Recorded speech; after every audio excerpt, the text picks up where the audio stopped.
So it's a good idea to go out and take a look at what the new builders are doing and then see what you can do to make a few adjustments in your property that you're trying to put at a level that brand new construction would come at. Maybe that's adding lighting, updating countertops, going with a more modern color scheme. Welcome to the Good Stewards Podcast, the only podcast dedicated to seasoned real estate investors who want to maximize the cash flow potential in their business. We are buy and hold investors with 1,000+ properties and markets across the U.S. who bring an insider's view into the nitty-gritty details of real estate investing. If you're looking to develop the mindset, teams, and systems that can dramatically build your real estate business and net worth, you're in the right place. Welcome to this episode of the Good Stewards Podcast. I'm Ryan Dossie. I'm Amanda Perkins. I'm Bill Sirius. And I'm Andrew Sirius. Welcome, everyone. We are excited today to be with you. We're going to be talking about one of my favorite topics and probably every one of our favorite topics, and that's how do you add value to a property. Matter of fact, yesterday I got a call from a real estate agent, and she brokers apartment complexes and saw one of ours. And she calls on behalf of a client, one client in particular, which is a great strategy. As a matter of fact, when we were finished talking, and I said, no, I'm not interested in selling. I said, but I am interested in employing you if you stop working for this gentleman. And she said, well, actually, I work for a number of investors calling on behalf of them to see if they can acquire properties. And then she asked me, what are you looking for? And I get that question a lot, as I bet many of you do. And my first thought was something I can add value to. You name it. If I can add value to it, I'm interested in looking at it. So the bottom line, as I told her, and she, of course, totally understood, is that we're not looking to buy properties at retail prices. We're looking to buy at wholesale. And if you buy at wholesale, you've really got to have an edge in your buying criteria. And that edge usually is, how can I do something to this property that will increase its value from what people see right now or what the seller sees right now to what it could be. And so that's a pretty exciting topic. And every time I look for a property, and I would encourage everyone out there, every time you look at a property, in your mind should be, how can I add value to this property, this situation? And sometimes you're adding value by rectifying a problem. That's often how you add value. But let's divide this conversation into two parts. One is, how do you add value to the sales price or the actual value of the property? And secondly, how do you add value to the rental price? In other words, buying it to flip it or buying it to hold it. So let's start with buying it to flip it. And I think I'll open this up and kind of talk about some specific situations that we've found ourselves being able to add value. And let's talk first of all about, if you're flipping a property, what's your criteria in looking at a property that is just ripe for flipping and for adding as much value? And just one more thought to put in your mind. Think of yourself as a ski jumper. You know, those Olympic events where people go crazy, particularly from Norwegian countries. The like flying squirrel action. Oh my gosh, they fling themselves down this mountain and then they shoot themselves up. And could you imagine what that's like, being on the top of that thing? Well, actually, that's where you want to be in terms of selling a property. You want to make the deal so profitable that you're at the very peak of the profitability, but then you start going down. If you over rehab, if you do things to take too much time, you're expending too much energy, you start to sink farther and farther down. So you want to be at the very peak when you sell that property. The thought of that makes my knees nervous. What's some examples of folks that our good stewards here have of creating value? So before we do that, I do just want to give kind of a quick tip that you mentioned from this real estate agent that we've seen on the marketing side for deals.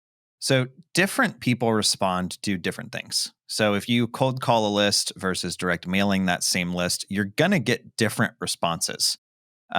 We had a guy that we'd mailed, for a year or two who never called us. but off of a cold calling campaign was like, oh my gosh, yes, I would absolutely love to sell.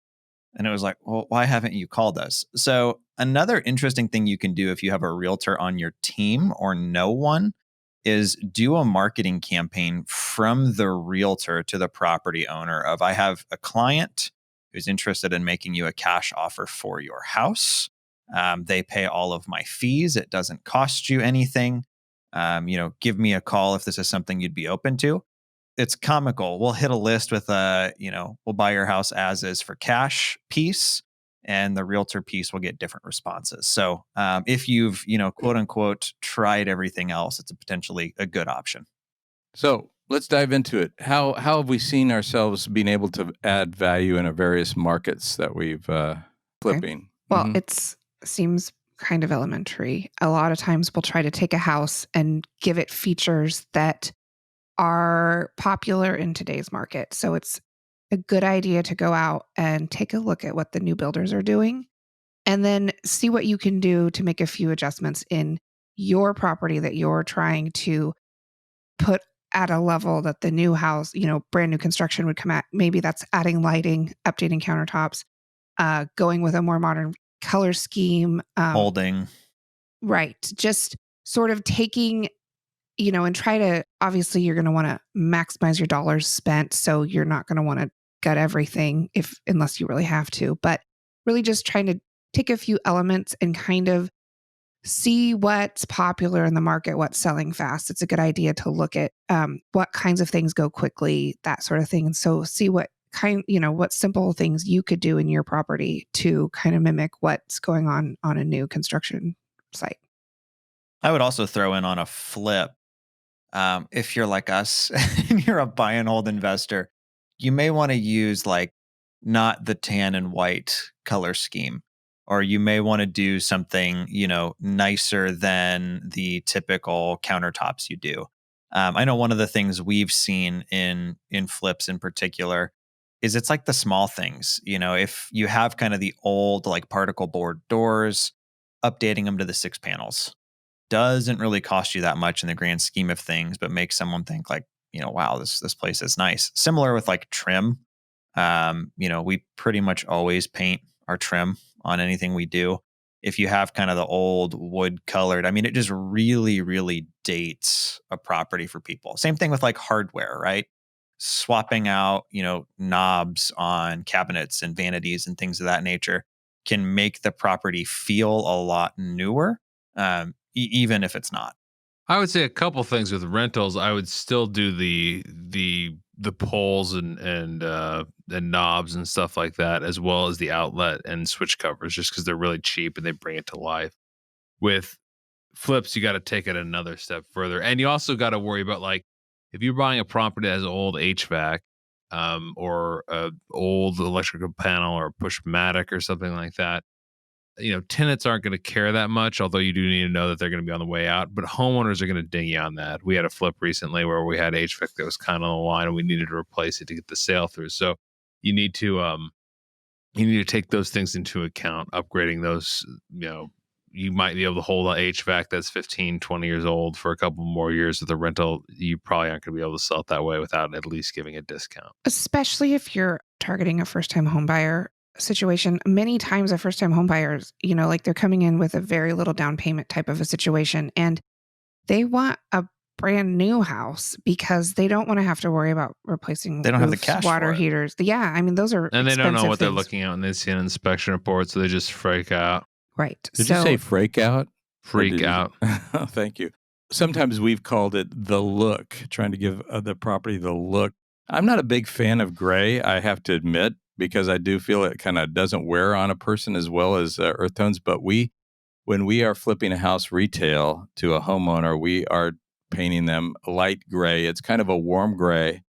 There is a color out there. You can go to Sherman-Williams, and this is what our designer says to us. And by the way, we use a designer from Sherman-Williams, which charges us $150 every time we decide to retail a house and flip it to a homeowner, because we want her to give us the kind of buyer's eyes that we need. As much as we've been in the business, we're a little bit of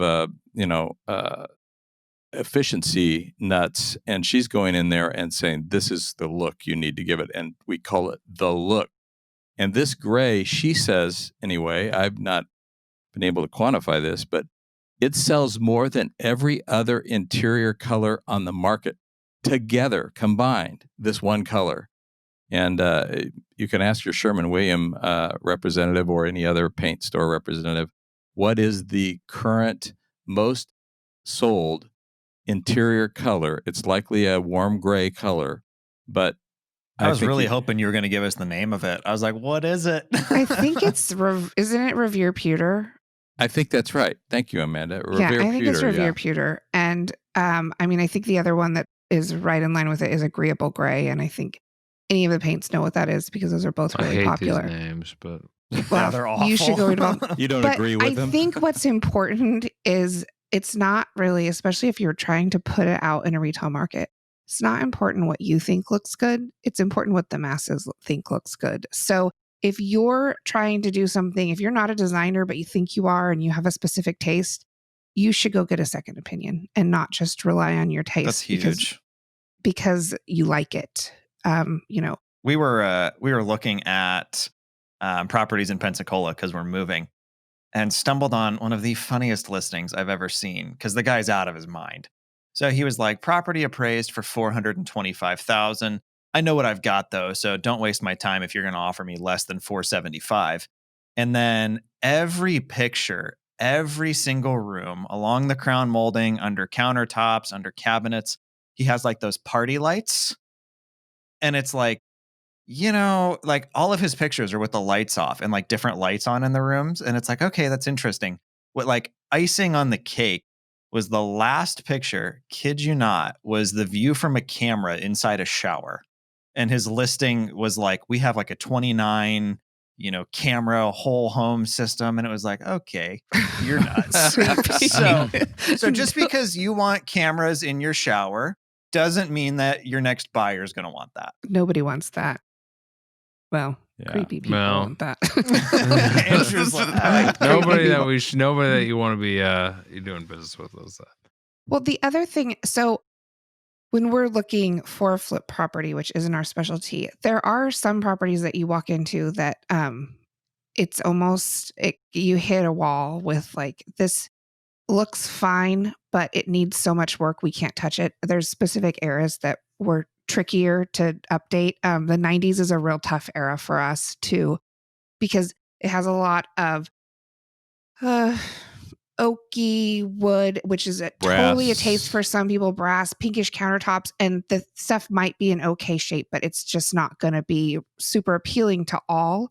And so sometimes those are things that we don't touch. But one thing, when we're, trying to modernize a flip or, maybe taking into account, one thing that's really cool about older properties and why they are so desirable for flips is, especially in our area, they tend to be on bigger lots. New construction, they're just jamming it in lots half the size of what they were doing even just 15 or 20 years ago. So if like that can be really desirable for a family that's looking for, a reasonable size lot to live on. They don't want to just have like a postage stamp backyard. And so you can give them that house that they're looking for by taking a 25-year-old house, adding a few, putting in some lighting, updating the paint scheme, and maybe changing out the countertops. And then you're giving them a house on a lot that's twice of what they could get for new construction. And so it gives you a real edge up on the new construction market. I think another thing just to keep in mind if you're doing flips, especially if you're not a realtor or not somebody who's well-versed in maybe what sells retail, it's a really good idea to have a local realtor that you can chat with and get advice and kind of have some questions answered for you. We had a property that actually a private lender reached out to me on that he'd funded for a first-time flipper, and young kid, like early 20s, and he thought that it would be really cool to knock out one of the bedrooms to have just a giant living room. So the kid cut this property down from a 3-2 down to a 2-2 to have just a massive living room. And the realtor was like, you just cut $30,000-$40,000 worth of value out of this property. So I think it's important to have somebody that you can ask those kinds of questions to. Now, as an investor that's even remotely been in real estate, you understand that probably removing bedrooms isn't a good idea. But potentially, things like, should we close in a dining room and convert it into a bedroom? Things of that nature are going to be good questions to ask kind of a local realtor. On kind of that note, let's move over to wholetailing to an investor, or kind of like a homeowner that is willing to do a little bit of work. Because I know right now, particularly in the market, this stuff has been flying for us. So I can take this one, or if you guys have any thoughts on it. Well, I think I'll just start and you can jump in, Ryan. But, one thing I've made a mistake on in the past is retailing a property when I didn't have really the resources. And that means that it took way too long to get the contractors out. The holding cost added up. And, when it was all said and done, I put all this time and energy into it. And if I would have just thought of minimizing what I could do, and wholetailing is certainly a good way to minimize what I could do, I could have sold it so much more quickly.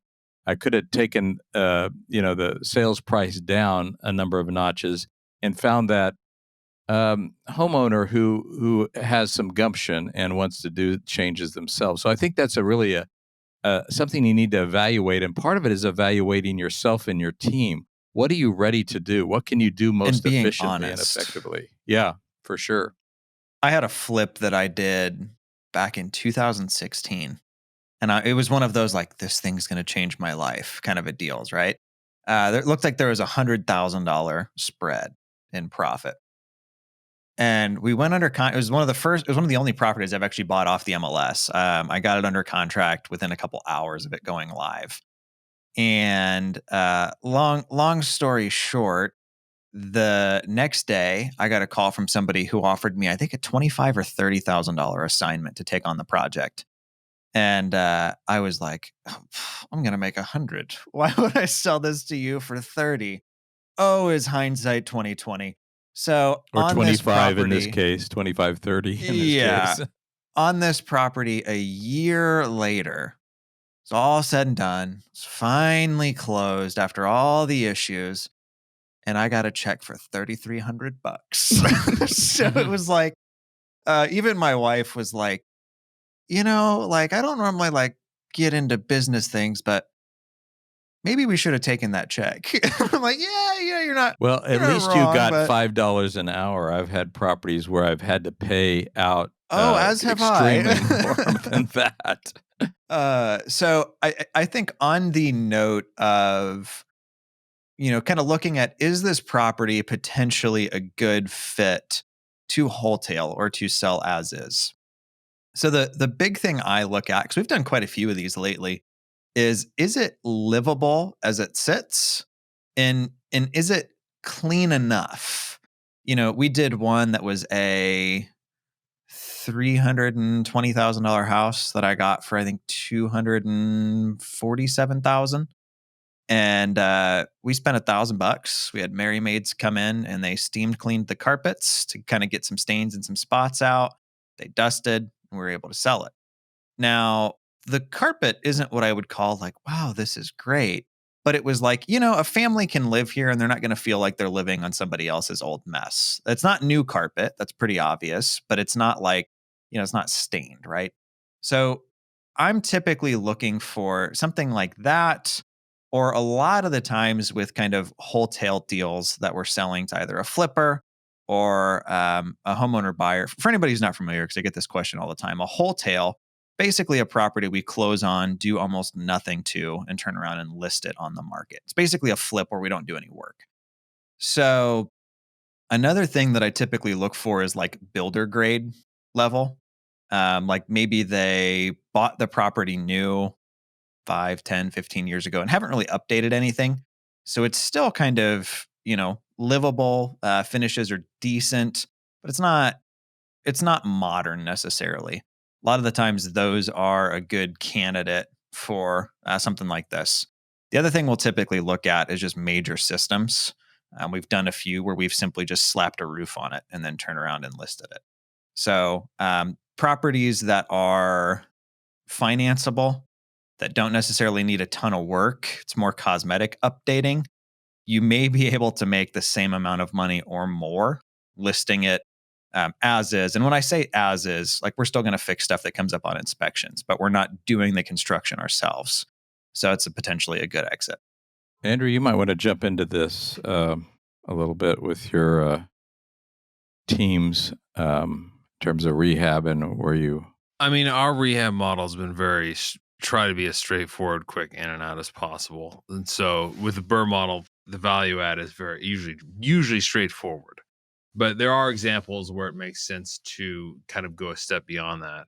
One of the most obvious is if there's an easy way to go from a second bedroom to a third. That's the biggest. The biggest difference is 2 to 3. 1 to 2, obviously, if you can do that, that's important. There aren't very many 1-bedroom houses. 3 to 4, kind of anything more than that's useless. But 2 to 3, because 3 is like the smallest that a family can use.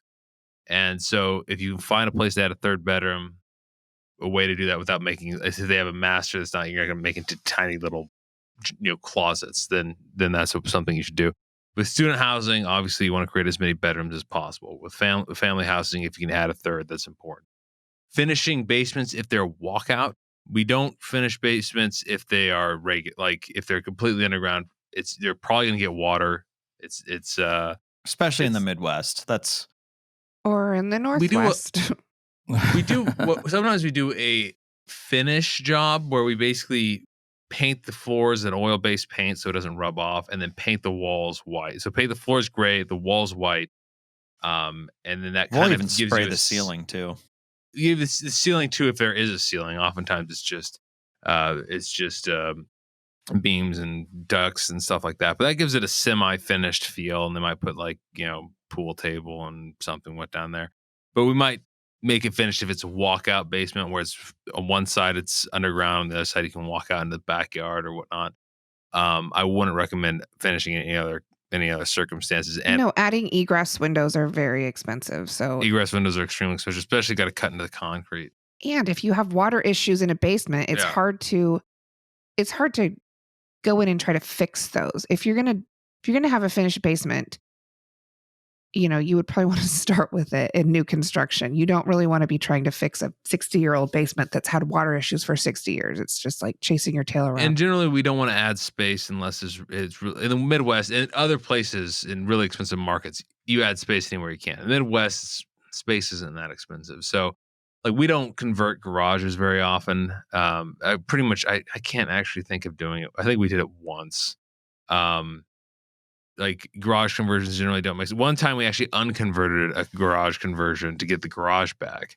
I also think in some markets the garage conversion is a little it was sort of faddish, like a thing that people were doing, like they were finishing out basements and then people finishing out garages, then people kind of wanted their garages back for storage and that sort of thing. Yeah, because when people got more stuff in your garage. It's really good to ask area. if it's permitted.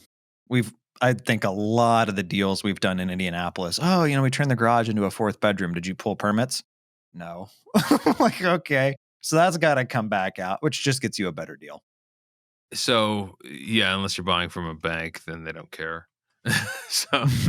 But yeah, if you're, so space conversion, but I would say adding the other thing, going from a 2 to 3 bedroom and going from a 1 to anything more bathroom, or adding a half bath in the master. Those are both important ways to add value.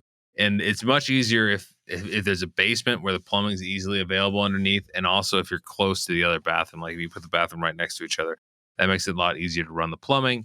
So, but if you have a place to add a second bathroom or a half bathroom, especially if it's a master, that's always a good way to add value without enormous expense and without changing the floor plan or anything like that. I kind of use the example of like almost like a swimming pool, of as you go up in like bedrooms and bathrooms, you attract such a larger pool of people. Like the amount of people that want a studio apartment is fairly low. You get to, a 1-1 that's better. You get to a 2-1 that's better. A 2-1.5 is even better because then guests don't have to like go into a bedroom to get to a bathroom or something. You get to a 3-1.5, a 3-2, a 4-2. I do agree with Andrew. Pretty much anything over 4 bedrooms and 2.5 baths really isn't going to add that much value. But unless it's a student rental. unless it's a student rental, correct. But even some things have trended with that. Students, I think, are turning a little more spoiled, I guess is maybe a little word, or what I would say. It's a kind way to put it. Well, they are wanting their own bathrooms to go with their bedrooms. And maybe they don't want to live with as many people. The way people are living changes and is cyclical. And, it's really weird. It's either they want this really giant house and they're just going to live like a fraternity house, or they want to be in a 2-bedroom with just one other person. Aren't we supposed to be living in pods here by 2030? I'm hearing that. Get that off Amazon. Yeah. So maybe we ought to also think of some unique ways that we've put our add value glasses on when we've gone into a property. Why don't you guys talk about ADUs? Yeah, that'd be one of them. Well, those are great and also a little bit tricky, just because oftentimes with an ADU, with our issues An in Oregon, ADU is an accessory dwelling unit, by the way, in case you're not. the cities really kind of crack down, and they so you can't rent it out to 2 individual people like a duplex. You're technically, it has to be like owner occupied on one side. But what you could do is rent the whole unit. You can rent, we have a couple properties that we just rent it out on one lease. And if those people want, to re-rent it, or just among themselves figure out, like, I'm going to live in the studio and the family's going to live in the 3-bed, 1-bath or something like that. So, obviously sometimes we'll push limits and try to rent it out like a duplex, but then oftentimes we'll get I was more just even talking like you and Bill both house hack, which I think that was the most surprising thing for me about Bill when I went out to Oregon. Is like, you own how much real estate, and wait, you have tenants in your house, right? Yeah, but go ahead, Bill. But you were my inspiration because I wanted. I'm looking at doing it now too. Mortgage. Yeah, Amanda actually built her house from scratch, his new construction, with a ADU unit in it. So that's really the prime way to do it, because if you do it from the beginning, you're going to add value in a way that is going to help you pay your mortgage. And that's kind of what it's all about. So we've kind of moved from the ski slope of what is the aperture of being able to sell at the highest possible price to a retail buyer to now, what is the way to gain the most equity from a property by making it so rentable that you're increasing its rental value is essentially what you're doing. And of course, ADUs are one way to do that. Another one we recently are working on in Portland that we've just finished, and this next week we're showing it to some groups that are looking to rent this house as a group home, and they actually have a business. And these businesses are increasingly out there where people are providing kind of community living for folks who are getting older, or they have mental issues or physical issues, substance abuse or prison release. Well, and we actually, when we bought this house, because it had 5 bedrooms and 3 bathrooms, we remodeled it and rehabbed it in a way that to attract group homes, because there's some window requirements. The reason why this house specifically worked, because it was 5 bedrooms all on one level. That's huge, especially if you're looking on it at, if they're going to put seniors in it to eliminate the need for steps. There's window. That's a whole business model in and of itself. Right. So there's window height issues. And basically by doing that, and obviously it costs a little bit more, but that was kind of our target, that was our target audience to find a tenant. It went from a $2,500 a month rental to a $4,500 a month rental.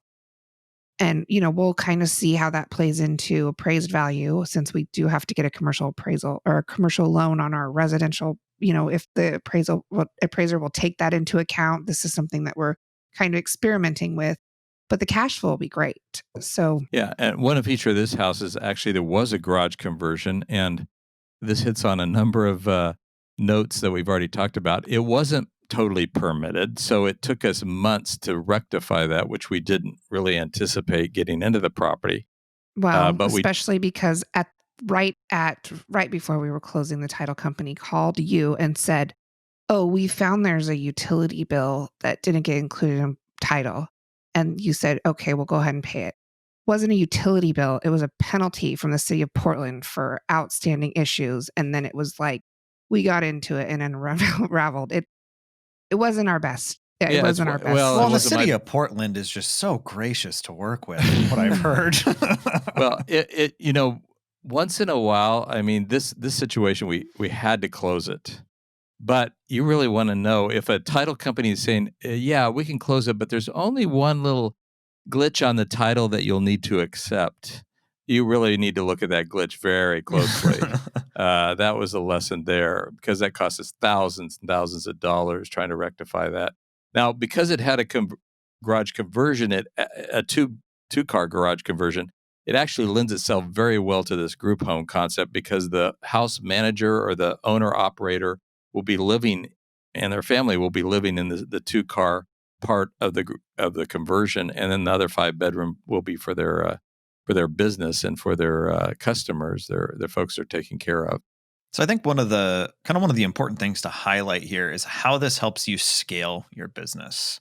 So by having things like central AC, as many, bedrooms and bathrooms as possible that make sense for the particular situation. I think the big thing we're talking about here is boosting rentability.